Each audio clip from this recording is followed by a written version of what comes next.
Hello, everyone, and welcome to another episode of Selling Greenville, your favorite real estate podcast here in Greenville, South Carolina. I'm your host, as always, Stan McCune, realtor right here in Greenville, and you can find all of my contact information in the show notes. You need to reach out to me for any of your real estate needs. If you're watching this on YouTube, it takes 1 second to hit the like button, okay? I don't get too many likes on my channel. So I'm asking you guys, yes, I'm begging. Sounds weak. It is weak. I just want you guys to like my show, you know? That's all I ask. So please like it. Make sure you subscribe. Again, if you're on YouTube, hit the little bell. That'll subscribe you. If you're on other podcast platforms, Spotify, Apple, there's a bunch of different ways to subscribe, to leave feedback. I just appreciate you guys if you could do any of those good things for me. Today, we're going to be talking about what happened in the month of July. I apologize that this is coming out late. It's just these stats that we don't get from GGAR like right away. It takes a while for the Greater Greenville Association of Realtors to get these to us, and then sometimes it just doesn't work well simply within my podcasting schedule in order to get these out. So I just got these just a few days ago. You guys are getting them as quickly as I could get them to you. And I'm going to be doing this a little bit different than normal. Rather than strictly focusing on month to month, year to year, I'm going to be looking at these from the lens of how are things tracking with regard to historical trends, right? Going all the way back to 2013. And I'll tell you why I'm choosing 2013. The market finally started to normalize in 2013. After coming out of the strange times of 2004 through 2012. 2004 through 2012, of course, we know a bubble in the real estate industry was growing from 2004 to 2008, finally burst roughly 2008 time period. Then we had the global financial crisis, and then we started to kind of come out of that. But we had something, honestly, similar to what happened during COVID, which is that the government getting involved and dumping stimulus into the housing market ended up causing the recovery to take longer. That's my personal opinion. These things are debated, obviously. So if you want other alternate opinions, you can find those out there. But my personal opinion is that we unnecessarily dragged out the worst of the recession of 2008. By introducing too much government stimulus, too much quantitative easing. And I think that is also what happened during COVID. Okay, I think it was too much stimulus coming from too many places, and that has caused our economy to just kind of stall out and to turn into this weird situation where some numbers are getting worse, but they're not getting worse so quickly that we could be like, well, we're going to recession, and here's what we have to do. There's like no roadmap for this. And I'm recording this, by the way, before the Fed does their little Jackson Hole symposium that they do every year. So I don't know what's going to come out of that, what the Federal Reserve and Jerome Powell is going to say. Clearly, there will be some very interesting things to come out of that. Because again, some of our data, we're getting all this economic data in, some of it's coming in where it's looking like, whoa, this is way better than we thought. And then some of it's coming in, whoa, this looks way worse than we thought. And nobody really knows how to interpret it. Like, it's a very confusing time. And a lot of that, in my opinion, has to do with what the government did. All that to say, what we can do is do kind of what a lot of people that analyze markets do, particularly when you have a large set of data that's been charted out and graphed out. And just it's a very simple way of analyzing trajectory. You just draw a straight line basically across the certain points of the graph every single year, and then that kind of tells you what the growth trajectory or non-growth trajectory roughly is. And I've done this for several of these graphics that I have for you guys. And this is going to be the thrust of what we talk about. So our new listings data, we're going to start right there at the top. So obviously this goes without saying, you're best served watching this on YouTube, but I'll try to make this digestible in audio form as well, since the vast majority of you guys are consuming it via audio. New listings data. New listings came in at 2554 for the month. Big print if that ends up holding up with revisions. Last month's new listings actually got revised upward. So we could even see July's new listings revised upward as well. So one thing we're not struggling with right now is that we're not having a deficit of new homes coming on the market. And if you're looking, by the way, that 2554, that's a 22% increase from the 2082 new listings we had in July of 2024. So that's a big increase. If you look at the chart, you see where I drew the line from 2013, basically going across the peaks of many years, and where it should be right now, we're basically exactly where it should be. Okay? The new listings data we have right now is exactly in line with where it should be based on how the market was basically from 2013 through 2019. That's basically what I'm basing these lines that I'll be doing off of is 2013 2019. Because like I said, those are the few years where we weren't directly impacted by some kind of a recession and government response. And some people might argue COVID wasn't a recession, whatever. It's considered a recession by economists. So what is happening here? Why does it feel still like we don't have enough supply? And the reason is here, right? The gap between the line. And if you're not watching on YouTube, I'm pointing out that in 2020, 2021, 2023, and even 2024, we were below the line.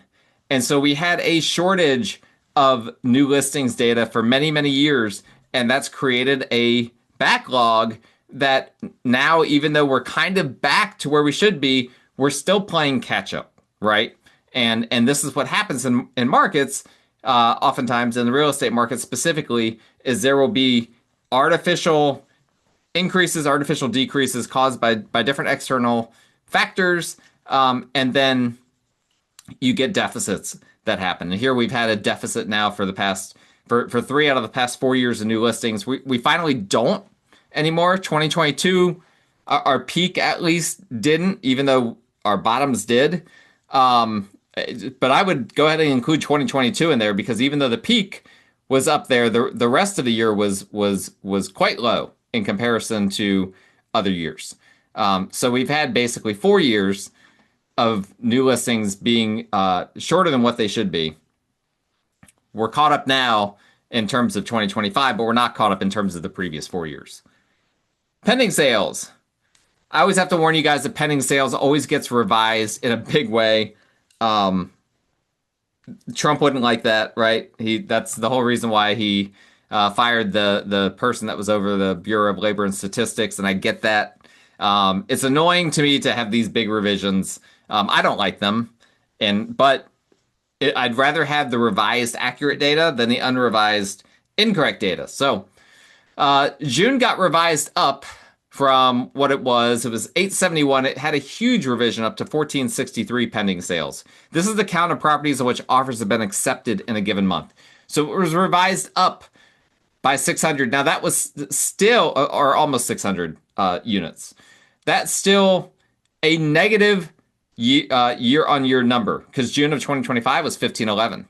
So we actually, pending sales for the month of June went down minus 3.2%. That's our first negative print year-on-year in quite some time.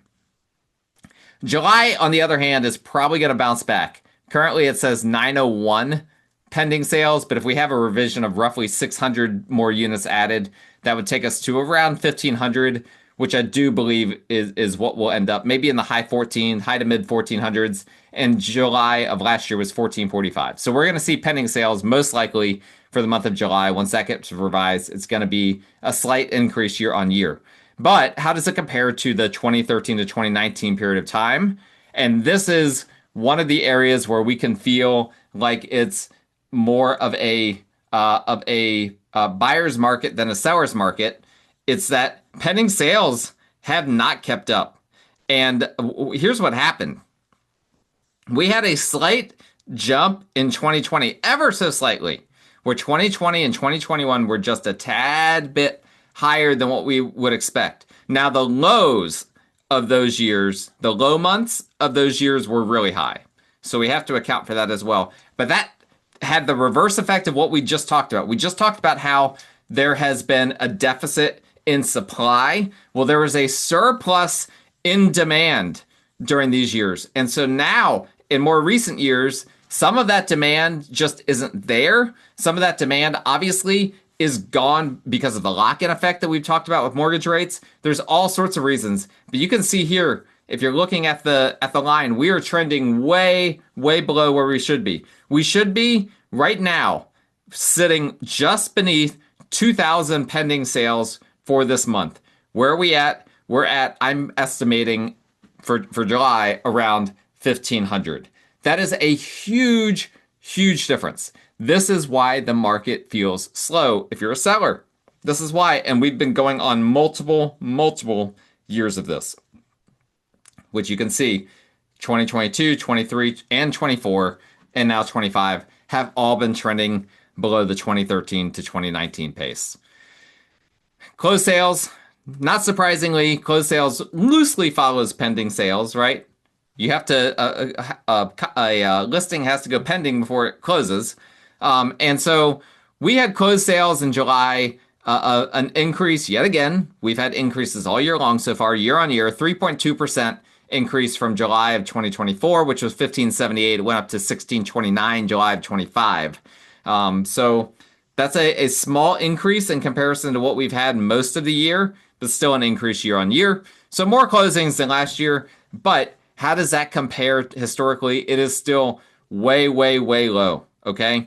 And again, if you're looking at the chart, you can see similarly, we actually really kept up with what we should have been, honestly, through even 2022.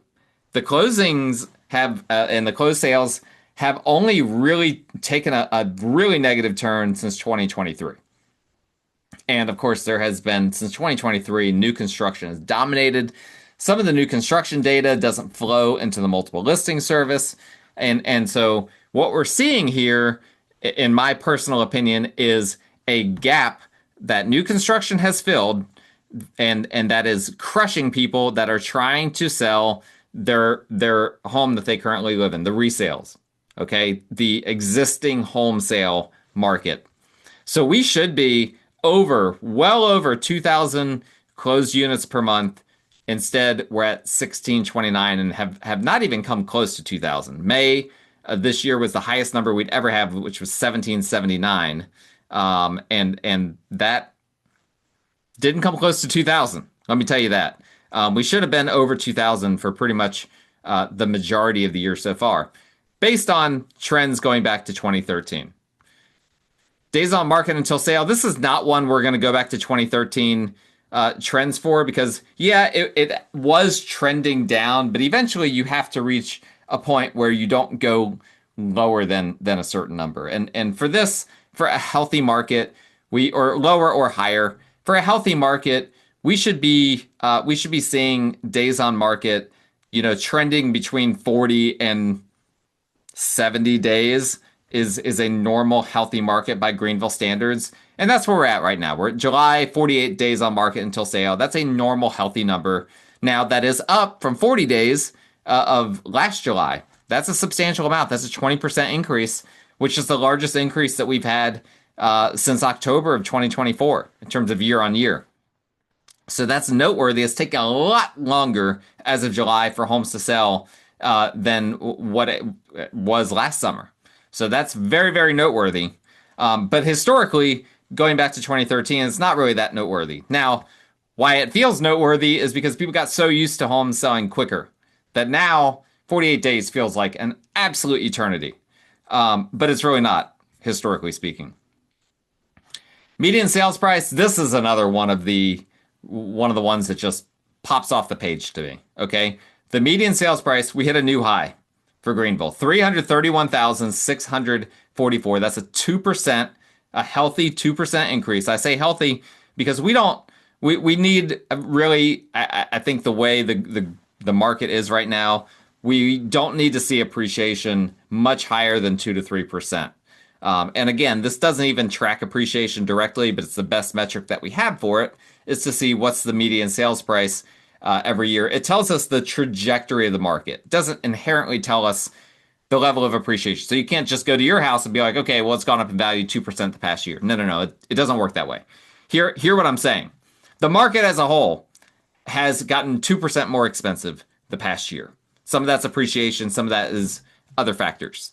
But 331, 644 is now the median sales price, which is basically, it's not the average, but it basically, if you want to think of the average, this one is really more accurate in terms of what prices are right now in Greater Greenville than the average are, because the average is skewed by all these $2, $3, $4, $5 million homes that are being sold. Okay, hope that makes sense. How does this compare to 2013 though? Way above. Way above. Okay. According to my little line that I drew, our prices in the Greater Greenville area should be roughly about 290,000 should be the median. Instead it's 331. And we have outpaced this line dramatically since basically the beginning of or the middle, depending on how you look at it, of 2021. We saw huge spike in appreciation. And even though we have kind of bounced around here, the trend line is continuing slower, but still upward. Okay. What is causing this, right? What's causing this is that there is still enough demand for us to see that gradual appreciation, right? There's still enough demand in the Greater Greenville area to see prices, again, gradually increase. Here's the thing that most people don't realize. This mass increase that happened, I mean, really starting in 2020 and continuing until basically the middle of 2022, that huge increase when the median sales price went from roughly 200,000 to almost 300,000 in just a couple of years. That, as crazy and insane as that was, Greenville did not experience the level of appreciation that so many other markets did. It didn't. And same thing for Spartanburg, same thing for Anderson. The Greater Greenville area did not experience the level of price increases that many other markets did. Trust me, I followed it. This looks like a bubble, okay? Because we suddenly had this huge jump. But you know what we also had around this time? We also had a ton of people with a ton of money move to this area. And they brought with them all that money, all that disposable income. We've got a lot of retirees in the state and in this area. Guess what? Retirees are some of the biggest purchasers of real estate right now. More retirees are purchasing real estate right now than first-time home buyers. Okay? Greenville is really well poised for all of this. And so what happened was when all these other markets were seeing this extreme appreciation, Greenville did not get it all at once. But now that things have corrected, those other markets that saw that extreme appreciation, a lot of them are starting to see extreme depreciation now. There's a lot of depreciating markets around the country, particularly in the Southeast, by the way. People don't realize this. Florida's getting, some of the home prices in Florida getting destroyed. And so, long story short, Greenville is still seeing price increases because it's just a more stable market than some of these others. The highs aren't as high as others. The lows aren't as low as others. We didn't see the craziness of the pandemic that others saw, and now we're not seeing the massive correction that some of these other markets are seeing. We're seeing stability because people aren't just going, people didn't go crazy before. I know some people are going to hear this and be like, they weren't going crazy before. That market was crazy. Yeah, it was crazy in many ways. But trust me when I say this, there were some markets that were getting 30 to 40% appreciation per year. Greenville didn't have anything close to that. And so now that we're out of it, there is still room to grow. Now, how do you explain this gap? The way I would explain this gap is and if you're listening, the gap I'm talking about is the gap between the line which says that we should be at about $280,000 per sale, and the actual dot plot that says we're at 331,000. I think that the explanation for that does come back to what we talked about with the new listings data. There aren't enough houses on the market to still, even with inventory where it's at. And we'll be talking about inventory here in a second. Even with inventory, sorry for all the scrolling if you're looking on YouTube here. Even as inventory has gone way up, the reality is that there still has not been enough, particularly of existing homes, right? So much of the inventory story is a new construction story. Most people don't want new construction for a variety of reasons. Most people want to buy a home that's already been built. And you know, that has character and that's on a larger lot and maybe that's not in an HOA, all these different things. And so what we have, I believe, is we have prices going up still because inventory is still, we still have that deficit from those prior years. Now, at some point, we would catch up and then we would see maybe prices start to go down. But at the moment, we're not there. Average sales price is a similar story. Again, we're way ahead of where it appears that we should be. We should be like maybe 325 average sales price. Instead, we're at 401 and change, which is a 1% increase year on year. Again, I think 331 is more accurate to say to people that that's our average versus the average itself. But if you care, the average itself is 401. It's now the third straight month of our average being above 400. We've never had that before. So that's interesting. Percent of list price received stayed constant at 98.5%. Same thing as it was last year. That's the first flat reading we've had all year so far in 2025. This one I didn't do the line on because this is another one that in a healthy market, we typically see 97 to maybe even as low as 96%, but not somewhere between 96 and 99% of list price received. 96% is going to be more in a buyer-friendly market, 99% more in a seller-friendly market. But once you go below 96, that's like recession level. Once you go above 99, that's like insano seller's market level. So we like to see between 96 and 99%. We're at 98.5. That's great. That's comfortable. That's what it was pre-pandemic. Let's keep that going. Housing Affordability Index is at 92. That is a 1.1% decrease from 93 the year before.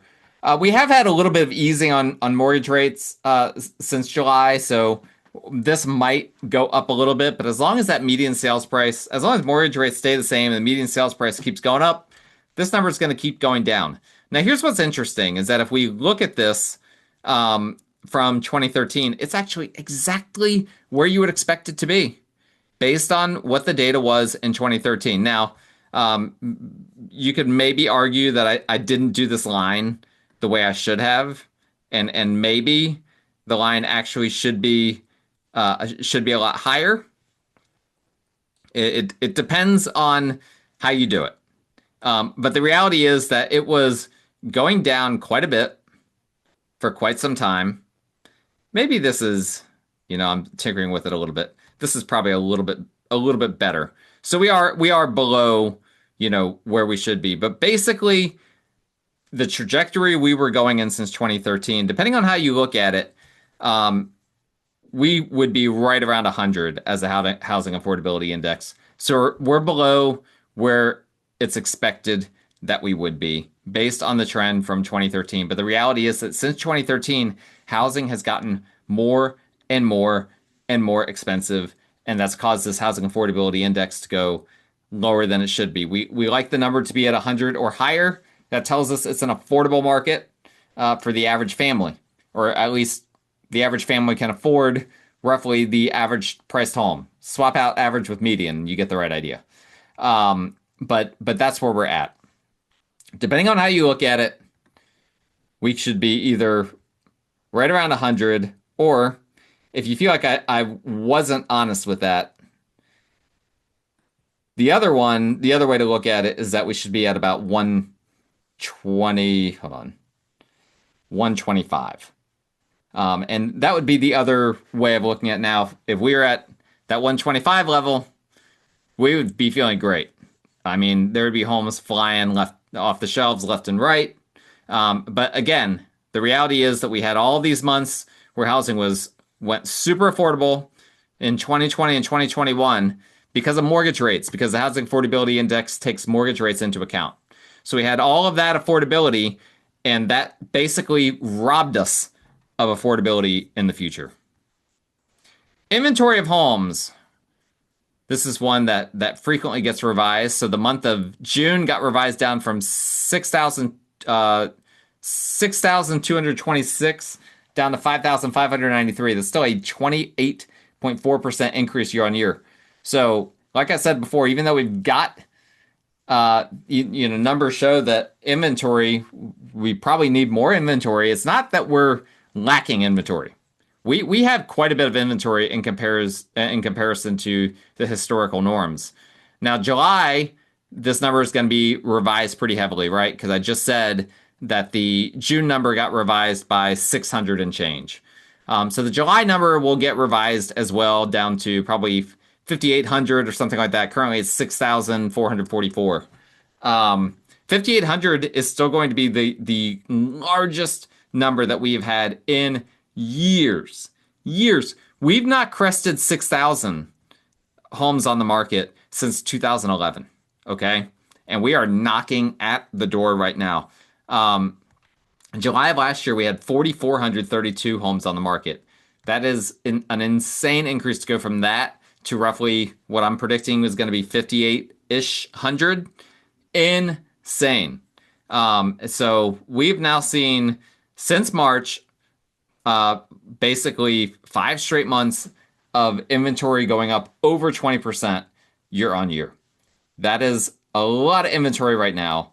And this is one of the things you're competing against if you're a seller. All of these other sellers. Month supply of inventory. This one usually gets revised pretty heavily down. Last month, or last time we had these stats, we were told that June was 4.6 months of inventory. That got revised down to 4.0. Now we're being told July is 4.7, so that's probably closer to 4.1, 4.2. Either way, that's a big increase from the 3.3 months of supply that we saw a year ago.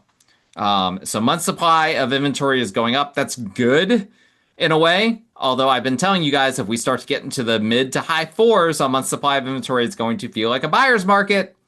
Beware, the number keeps going up. Okay, now we're starting to get into the low 4s. First time in over 5 years that we have seen numbers like this. Okay, so brace yourselves. I'm not saying that home prices are going to crash. I'm not saying that we're having anything crazy like that. I'm just saying we need to track this because this tells us, this one number tells us a lot of what's happening in the market. This tells us how quickly homes are being absorbed, right? And historically, 6 months is when the market turns from a seller's market to a buyer's market, but that's not the case anymore because of all of the new construction that is skewing so much of this data.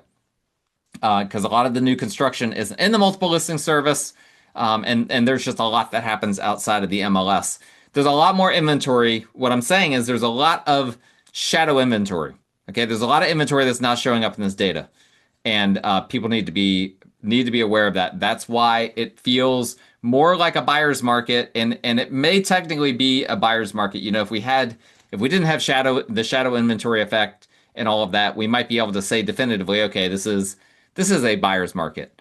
But right now, it's not so much a buyer's market that we're seeing prices market-wide go down, but we are seeing it in specific areas. We're seeing a lot of interesting things. So I hope that this was helpful for you guys. Put all this data in perspective, not just for the past year, but for the past 12 years. And please let me know if you have any questions on any of it. Comment on YouTube, like, subscribe, leave a rating, leave a review if you're using another podcast platform. And please remember that my contact information is in the show notes. If you need a realtor in the Greenville area that understands what's happening, guess what? This data informs how I coach my clients. I use this data in everyday life. My clients have questions. Well, what if I wait 3 months, or what if I wait a year? What I don't know. I can't predict the future, but I can tell you what's happened in the past, and the past usually reflects the future. So please reach out if you have any real estate related questions. I'm happy to help you out. Thank you guys so much for listening or watching. We will talk again next time.